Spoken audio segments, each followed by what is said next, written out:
Welcome to the final online parenting session. And today's topic is a very, very interesting one because we are focusing on how we can help and enable our children to make good choices when it comes to sex, the internet, drugs, and alcohol. Now, usually a lot of parents shy away from this conversation because it's either embarrassing or it's a bit too complicated or it's somewhat a taboo, maybe in their culture. But actually, we need to recognize that our children will be influenced by somebody about these issues. And if it's not us sharing information and ensuring that they understand what each of these areas are, then somebody else will get there before us and teach them values that may not be aligned to our own values. Now, the key thing to understand is that we are trying to aim for a long-term perspective. Even though we're trying to make sure that they make good choices now as teenagers, we want to make sure that when we communicate with them, that we are giving them a long-term perspective. So for example, when it comes to the topic of sex, it's really important that we share information based on the age of the child. It needs to be age appropriate information. So you might have, when they're little, say 5 or 6, they might ask you, how did I come, or how did the baby come? And usually at that stage you might be able to say something along the lines of, God put your sister in mommy's tummy, and once the baby was ready, mommy went to the hospital, got the baby out, and that's why you have a baby sister.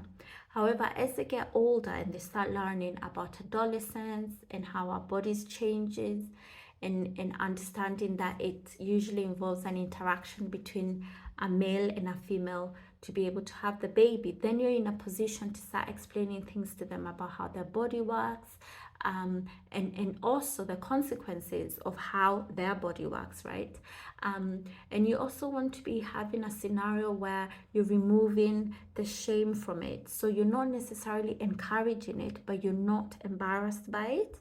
And also you want a scenario where you're also able to have a bit of a joke about it. So for example, you might say to your teenage daughter, do you know, if any of you ever got pregnant before you were married and had your own income and had your own home and were able to have a child in the way that it's supposed to be in regards to the best way to become a parent, well, you would have to stop going to school. You would probably have to stay up all night feeding the baby. And even if you did end up going to school, you'd have to find money to pay for somebody to help you with the baby.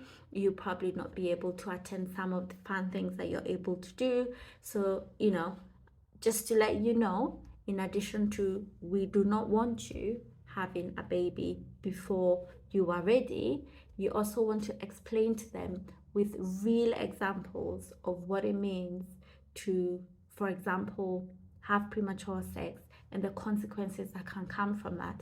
And you also want to share other information about things like sexually transmitted diseases. You want to really make it clear so that when they get an alternative view that is trying to seduce them or trying to take advantage of them, they will be well informed and will be in a position to make a good decision because they have all the information.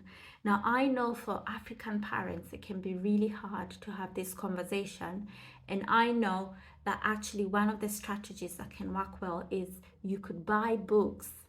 If your child likes reading, you could buy several books on this topic and make sure that maybe during the school holidays, you are encouraging them to read this book. And then maybe at the end of the week, sit down with them for 15 minutes and just say, what did you learn from the book? And then reiterate without it being a big conversation if you don't want it to be a big conversation. And then when it comes to things like alcohol or drugs, again, you want to be really careful that you're setting the right example. If you're the kind of parent that comes home and says, oh, I've had such a long day, I need a drink, then you can't turn around and say to your son or your daughter, you're not allowed to drink. if they see you drinking, then they're going to copy what you do. So if you are drinking, you want to be drinking responsibly. You want to explain to them that there is a certain amount of alcohol limit that enables you to be able to function well, to be able to drive, to be able to have conversations with people, and you're still of sound mind. But if you're under the influence of alcohol, it could lead to various things like car accidents for drink driving, or making bad choices and start taking drugs, or end up having sex with somebody when actually you wouldn't normally if you weren't having the alcohol. So again, you want to really spell it out, because they want to understand why something isn't allowed. It's not good enough to say no. You need to explain why, and even offer alternatives. So you might have conversations about a scenario where you say to them, if you go to your friend's house and they are watching something, or they are trying to get you to drink something, and you know it's not a good idea, you can come up with an excuse like, oh, I've got an exam tomorrow, or oh, we're going to see my grandma tomorrow and I can't, have a hangover. So you really want to give them examples of how to get out of situations of peer pressure without them losing face, but also understanding why they're saying no. Now, when it comes to drugs, it's really important as a parent or even as a teacher that you do research and find out which drugs are readily available in the area you're in, because they are available. Whether you know it or not, there are people who are selling illegal and legal drugs, and your children may have access to this information. So you need to find out what's available, and then you need to do some research and find out the implications of each of those drugs, and literally spell it out to your children. So you might say things like, the reason why you shouldn't take illegal drugs, because of course there is legal drugs which we get from a prescribed pharmacy. So obviously the prescribed ones are there because they alter the chemical balance in your body and therefore help you get better if you're ill. But in the same way, illegal drugs aren't there to necessarily help you get better. They're there to alter the chemical balance in your body and therefore cause you to not be fully present. And often, if you try even once, you may end up depending on it. You might end up with an addiction, and it's really easy to get addicted to drugs, which is why you don't want to be getting into drugs. It's not worth the effort. It's a slippery slope. If you try and get onto drugs, you could end up trapped for the rest of your life, and you will not be able to finish your school. You will not be able to get the job that you want to do. You will not be able to have the kind of marriage or the home that you'd like to do. You will not be able to save money, because all your money will be spent on buying this thing called drugs or cigarettes or alcohol, and it can destroy your life, right? So it's one thing to say no, it's a bad thing, and it's another thing as a parent if you're able to explain to your teenager the consequences and why it's bad, so that they are convinced for themselves, so that they move from relying on you saying no, and they move into a scenario where they have their own internal boundaries, and they are able to go, even if my parents aren't here, even when I go to university or when I travel overseas, I can make a good choice because I know why it's not good for me. And the last part of this discussion is to do with the internet and social media. I mean, I'm a grown-up, and I sometimes find I've lost 30 minutes or up to an hour of my time to scrolling up and down on videos. They are so attention grabbing. They are so addictive. If you're not careful, even as a grown-up, you can end up in a scenario where you lose so much time on Facebook, on Instagram, on YouTube. And the truth is, the internet as a source of information is amazing. There is so much good information there. Literature, things to read, really good music, a really good way to connect with family and friends who are away, even in a different city, in the same country or overseas. The internet is great. But as with everything in life, yes, everything is good, but not everything is beneficial. You need to know how to get the best of the internet or social media without it destroying you or your children. And so when it comes to things like being able to create good habits around the use of your phone, the iPad, or even just what you're watching on the TV, teenagers need you to put in boundaries that help them develop a framework that shows them it's okay to enjoy it, but you have to choose what you're watching. You have to make a good informed decision of why you're watching it, why it's beneficial to you, and that it's good to have times when you watch and times when you don't watch. It's good to have times when you're playing the video game and times when you're not playing the video games. So you need to put those boundaries in place for them. Grown-ups need this as well, not just teenagers or children.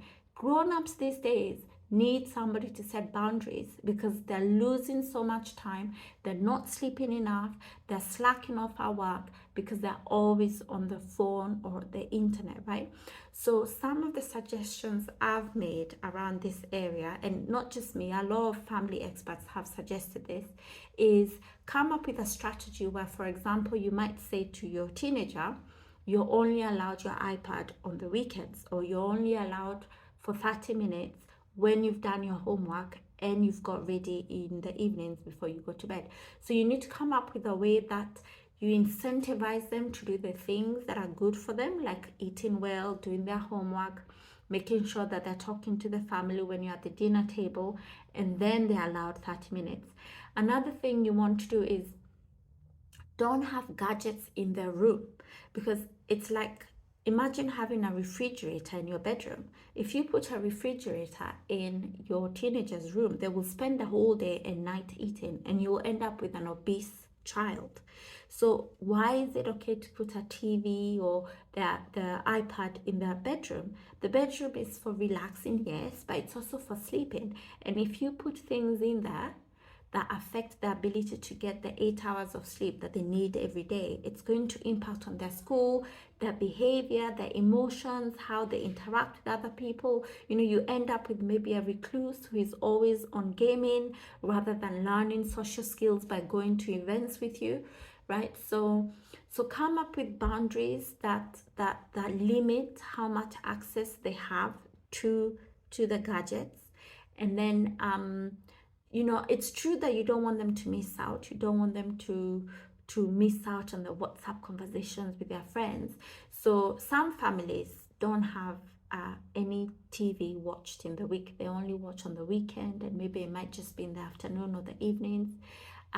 Some families have it on whenever, but then they have created a routine where the teenagers are busy with various activities, sports, music, whatever activities you find for your children.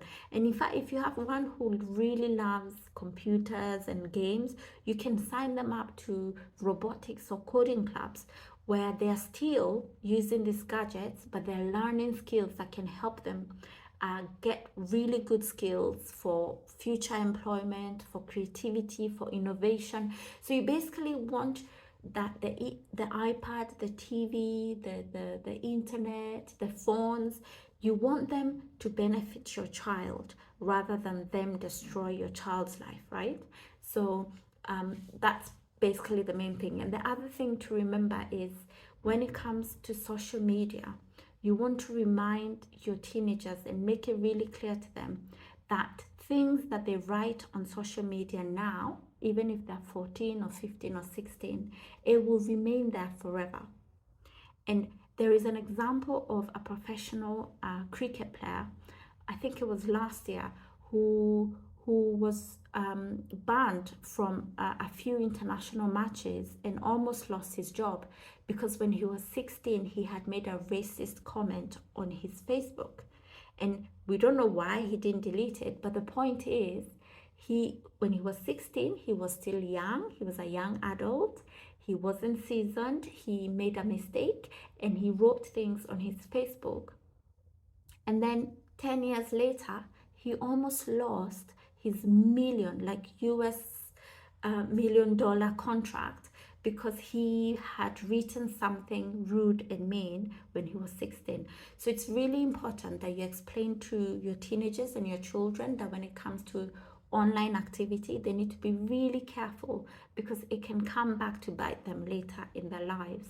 And even to do with safety online. So whenever your children are playing video games that involves other people who they can't see but are in the game, or even both the boys and the girls, especially your daughters, there are people who fake things online. They literally use fake photos, and you find it's a middle-aged man who has been texting your daughter, and if they're in the same country, they might even attempt to invite them to a date, and she could get raped or kidnapped.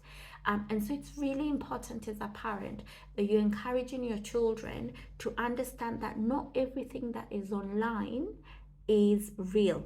There's some things on there that are fake. There's some things on there that need verification. Anything they read, that's one person's opinion. They need to read a lot more around the topic to get a more comprehensive understanding of an issue. And instead of fighting with them and saying that's really wrong, why are you reading that topic, or why are you following that person, the best way to do is interact with them and then say, oh, have you considered looking at this instead? Or actually, when I was studying during your time, we used to use this and that, and let's look at it and compare and see if it agrees with the person you're following. So I think the key thing is reminding them that they need to be safe online, that they need to make sure that it's genuine interactions that they're having with people, but they never meet up with somebody without informing you, especially somebody that they've met online. They must never go to blind dates because they just don't know who they're going to meet.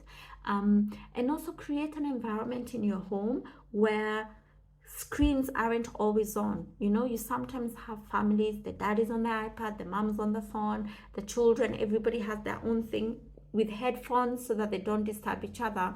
And whilst that's okay once in a while, actually there needs to be room for a lot of human interaction and a lot of conversations, and they will not learn that if they're always watching on the screens.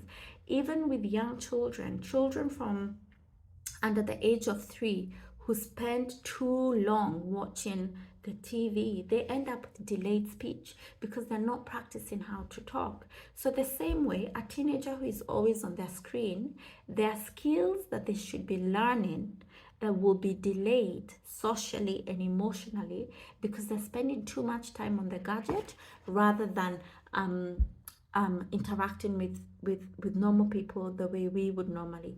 And obviously, I know, for example, I'm doing an online course and I'm using my phone to record this video, and we're gonna meet on Zoom. So please don't get me wrong, the internet and the social media are great, but you need to know how to make the best of them and not allow them to destroy yours or your children's life.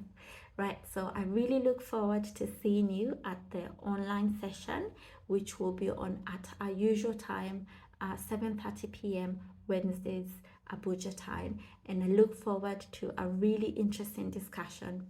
See you soon. Thank you.